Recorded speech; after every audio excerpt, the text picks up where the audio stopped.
voices need to be heard. There are times when our voices need to be heard. Our passage today, Elijah was discouraged, he was defeated, he was downhearted. All because this woman Jezebel says, she makes a death threat to his life. That's what she does. And for some reason that affected him. He is discouraged, he is defeated, he's downhearted. Why was he discouraged? That's the main question here. Of course, another question, why did he not know about these 7,000 prophets of God? Why did Elijah not know these men existed? That's a good question, is it not? Why did he not know of their existence? He's the main prophet. Much like, it's thought that Samuel started the school of the prophets back during David and Saul's time.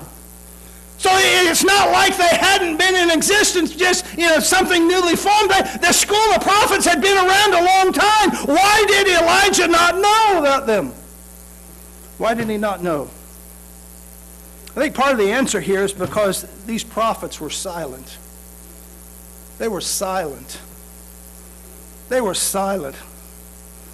I'm sure they had their reasons for being silent. Maybe they had their own fears, their own worries, their own trepidations. But we're left to wonder about what could have been if they had made their presence known to Elijah. What could have been, what might have been, had Elijah known. The encouragement maybe they could have given. Oh. This period of time hardly compares with his illustrious past. So often we judge folks by one weak moment in time. But this present hardly compares with his past. His bravery in facing Ahab and Jezebel, his faith in waiting food for ravens. At one point when the drought begins, God tells him, I want you to go to this certain stream, this certain place, and I want you to stay there, and I want you to hide as long as you can say, Ahab and Jezebel are not going to find you, and I will provide for you. Scripture says that ravens every day brought meat to him for it to eat. And for a while he had water there at that stream. So this is the thing we see about him.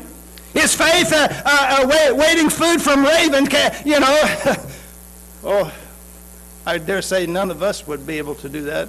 Amen? Have that much faith, and God says, I'm going to provide for you. And wait for him to do so.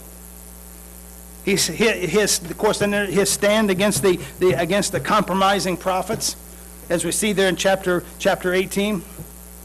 Prophets and preachers, they're people too. We need to understand that. They're people too. Given to deep feeling and spiritual peaks, often targets of depression. Charles Spurgeon, one of the premier English ministers of the 1800s, had his times of feeling down. He once preached a sermon entitled "A Preacher's Fainting Fits."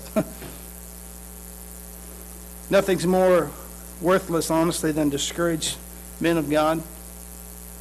Discouraged men of God. I'm not that way, by the way, okay?